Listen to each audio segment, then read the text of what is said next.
Bom, eu vou dar um preâmbulo de uma coisa. O primeiro contato que se tem de civilizações alienígenas com o governo norte-americano foi no tempo de Abraham Lincoln. Mas eu não vou comentar isso hoje. Por quê? Porque para comentar o que passou com Lincoln, eu necessito de um programa inteiro. Então eu vou fazer mais tarde, vou combinar com o Roberto uma live, e a gente vai contar a história secreta de Lincoln e por que Lincoln foi assassinado. E ele não foi o único. Então eu vou fazer uma live e a gente vai estar conversando sobre isso. Mas vocês sabiam que depois que Lincoln foi assassinado, e as razões de que ele foi assassinado, outros presidentes também foram assassinados? Ah, não se comentam isso, né? Pois eu digo para vocês. Eu vou contar uma história dos anos 1800 que alguns de vocês eu tenho certeza que conhecem, pelo menos parte dela, mas hoje a gente vai falar dos bastidores dela. Quer dizer, eu vou começar a levar a nossa história, começa nos anos 1800 e vou arrastar vocês até 1954 e a significância do ano de 1954. Eu fiz algumas anotações aqui e tenho uma surpresa para vocês. Eu estou escrevendo uma apostila especial. Essa apostila, quando ficar pronta, a gente vai publicá-la, tá? Ela vai ser, ela não vai ser feita em formato de PDF.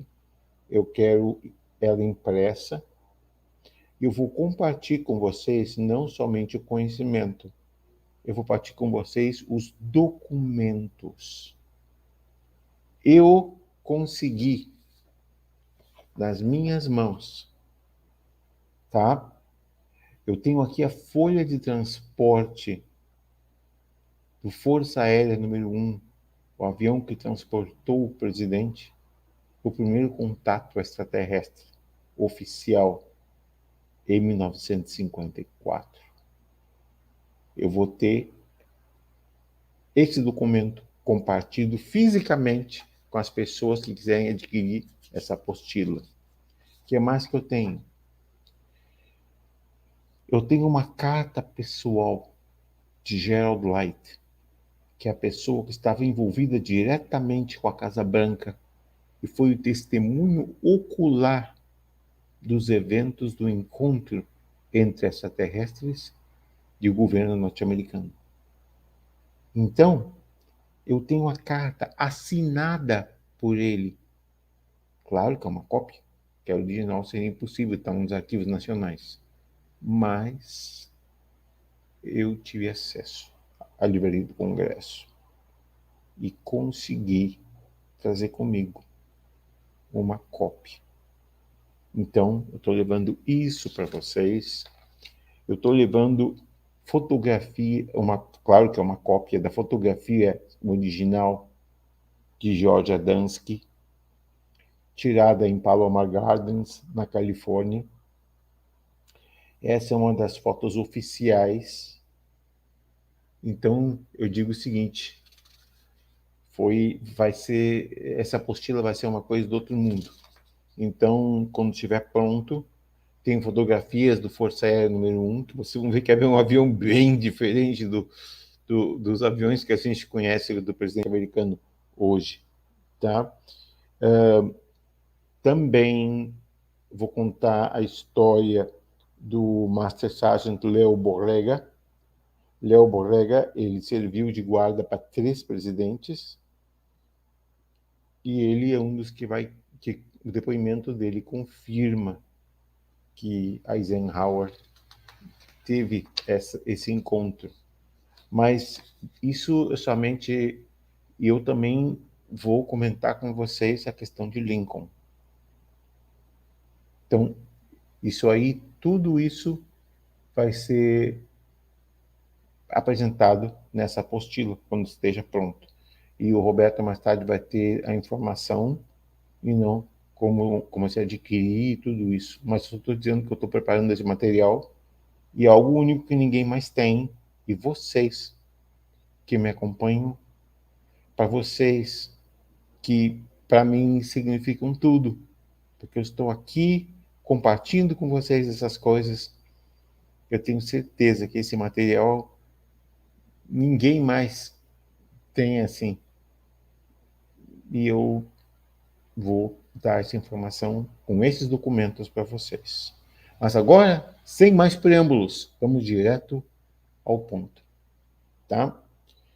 Quem escutou falar dos chamados foguetes fantasma? O que eram os foguetes fantasma? Esses foguetes fantasma eram veículos aéreos nos anos 1800 que começaram a aparecer por todos os Estados Unidos, especialmente na costa oeste. Então, essas naves, que não era uma outra forma de dizê-lo, uns quiseram dizer que eram dirigíveis e balões, como algo como um zeppelin, mas não eram. Eram metálicos. Inclusive, existe o famoso incidente de Aurora, onde dessas naves caiu na cidade de Aurora, no Texas. E interessante foi que não caiu em qualquer lugar. Foi cair justamente na fazenda do juiz de Aurora. Quer dizer que então foi um comunicado oficial dessa nave quando caiu. Pois tudo isso vai estar na apostila também.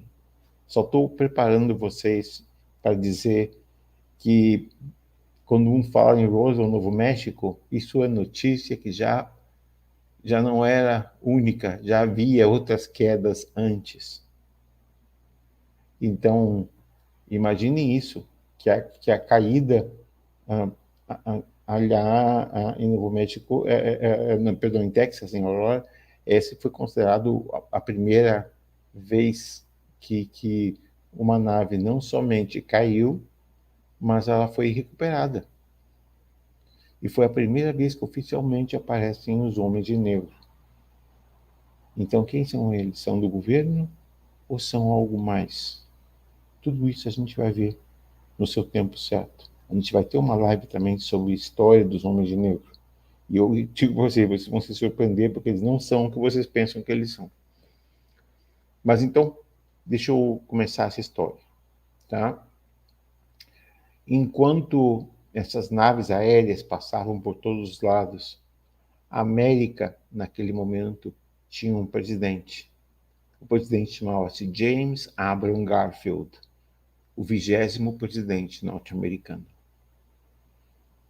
Então, o presidente recebeu relatórios diversos, entre eles da caída em Aurora. Então, ele foi informado num dossiê secreto, entre outras coisas, que o chamado povo do céu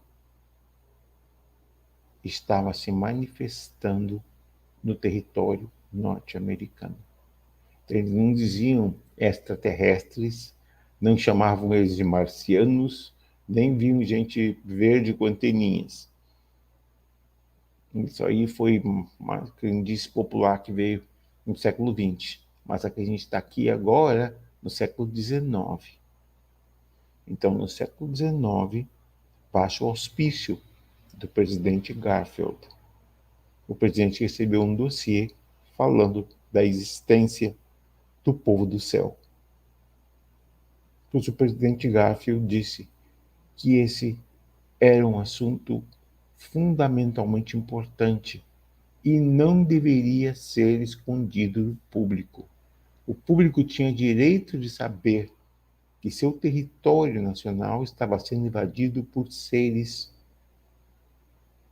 de outros mundos que estavam dominando o céu do espaço norte-americano.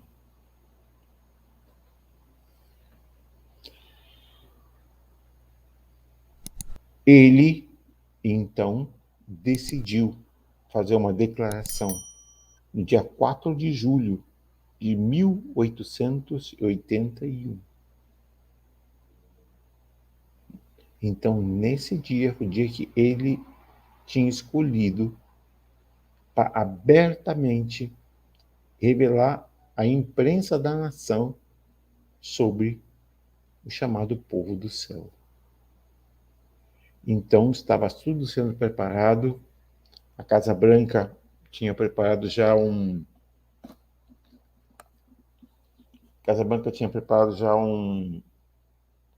comunicado que o presidente ia fazer uma declaração importantíssima ao público no dia 4 de julho de 1881. Mas isso nunca chegou a passar. Sabem por quê? Pois agora eu vou revelar para vocês o porquê. Revelar uma coisa que as pessoas não gostam de falar. Eu tenho certeza que os ufólogos daqui sabem disso, mas se calam e não se atrevem a comunicar, porque senão seus patrões iam ficar desapontados com eles. Então o que passa é o seguinte: no dia 2 de julho, quando estava entrando na estação de trens de Washington, D.C.,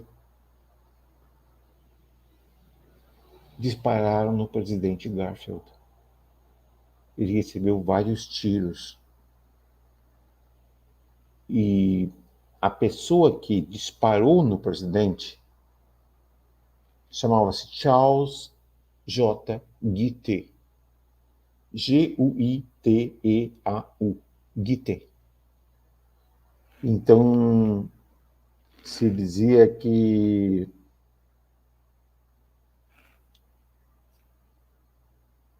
o presidente estava mortalmente ferido. Pois o que passou foi que o serviço secreto imediatamente tomou Guité e desapareceram com ele. Agora me expliquem uma coisa.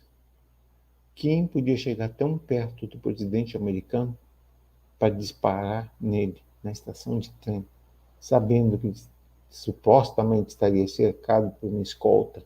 É o presidente dos Estados Unidos.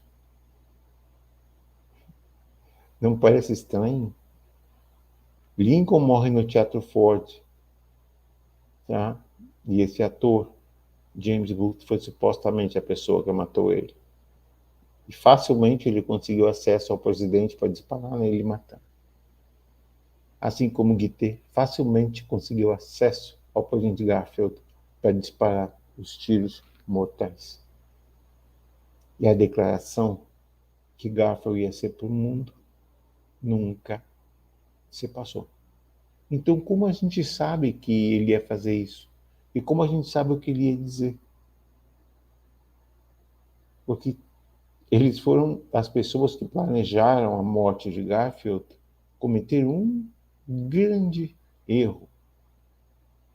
Eles não examinaram as cópias dos documentos presidenciais. E havia uma cópia do discurso do presidente Garfield. E aí estava onde ele contava toda a história. Claro que o original desse discurso terminou desaparecendo e foi para aquela os famosos arquivos esses que contêm as informações mais escalabrosas que vocês possam imaginar. Mas a cópia se teve acesso a algumas pessoas, e aqueles que conseguiram a cópia da cópia, um deles fui eu. Então eu tive acesso a essa informação. Mas a história não para por aí.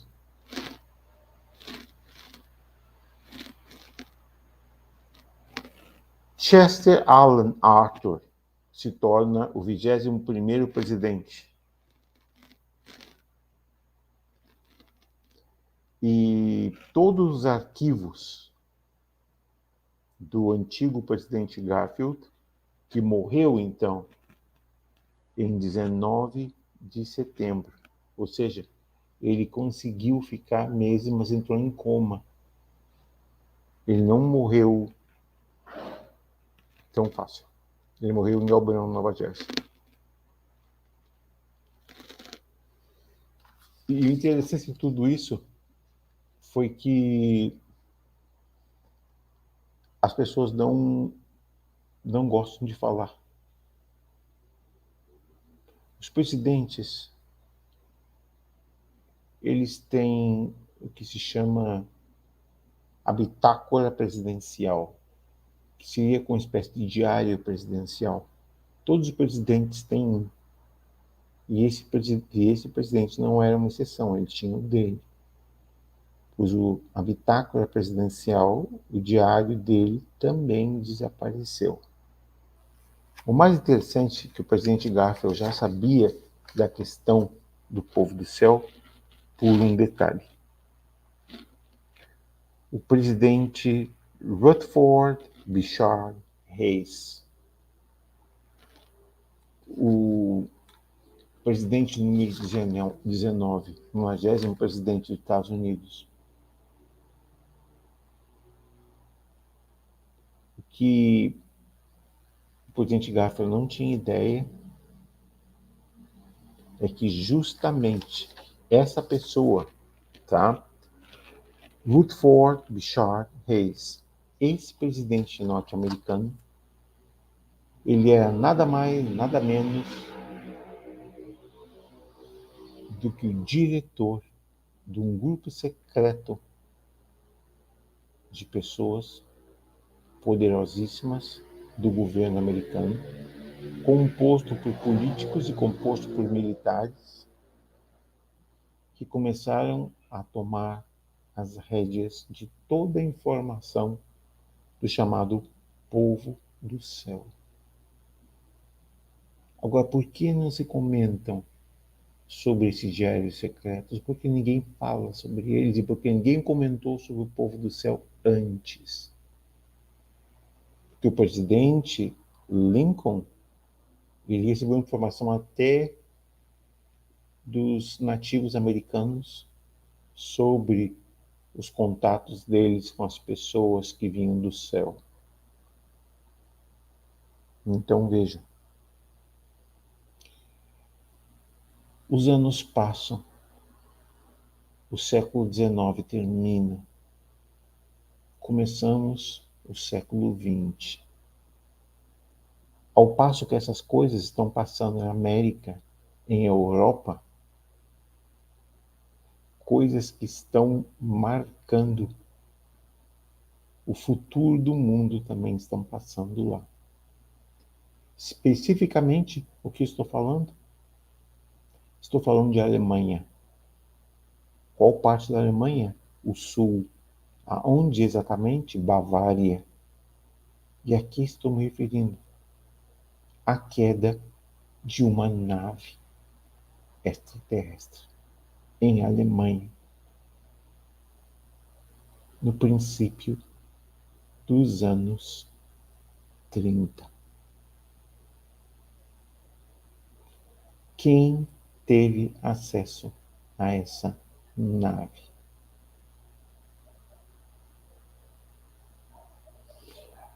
O mesmo grupo, que eu não vou falar sobre isso hoje, mas eu estou dando um gostinho de coisas que vão vir, foi o mesmo grupo que pôs Adolf Hitler no poder. Esse grupo teve acesso não somente à nave, mas a um tripulante chamado Aiwas, que deu o salto tecnológico que todos vocês sabem que a Alemanha tinha. A Alemanha começa com o processo dos foguetes, dos mísseis. Vocês têm Werner von Braun, que foi o que fez as bombas V1 V2 estava trabalhando na bomba V3, que era o primeiro míssil intercontinental que ia ser usado para devastar as cidades de Washington, D.C. e Nova York, como também Londres. Então, qual foi o interesse de Adolf Hitler em invadir a França? A importância não somente de invadir a França, mas ter certeza que no noroeste de França, justamente numa parte específica do noroeste de França, ele tinha que capturar um objeto que estava lá. Que objeto é esse? A gente vai falar nisso numa outra vez. Então, a Alemanha, um acesso a alta tecnologia. De onde sai o primeiro computador, chamado modelo Z? Foi muitíssimos anos do computador americano que chamou-se Univac, que foi o primeiro computador feito nos Estados Unidos. Muitos anos depois, ao passo que o computador Z em Alemanha foi o primeiro feito. Werner von Braun, o homem responsável pela morte de milhares de homens, mulheres e crianças, como terminou a guerra. Sabe o que passou com ele? Ele foi perdoado pelos Estados Unidos. Existia um projeto chamado Projeto Paperclip e uma série de criminosos nazistas, mas com alto conhecimento que podia ajudar os Estados Unidos, foram perdoados e levavam uma vida de luxo nos Estados Unidos, com todos os papéis e os direitos dos cidadãos americanos. Sabe o que Werner von Braun fez quando ele chegou nos Estados Unidos? Levando uma vida de luxo, ostentação e até um pouquinho de depravação. Ele, senhores, é o fundador da NASA, National Aeronautical and Space Administration. Foi fundada por um nazista. Não estou aqui inventando uma história. Busquem a informação e vocês encontram. Werner von Braun. E me deixem falar agora de Oppenheimer. Quem é Oppenheimer? Ah! Oppenheimer foi famoso por uma coisa: o Projeto Manhattan e a criação de todo o programa nuclear norte-americano.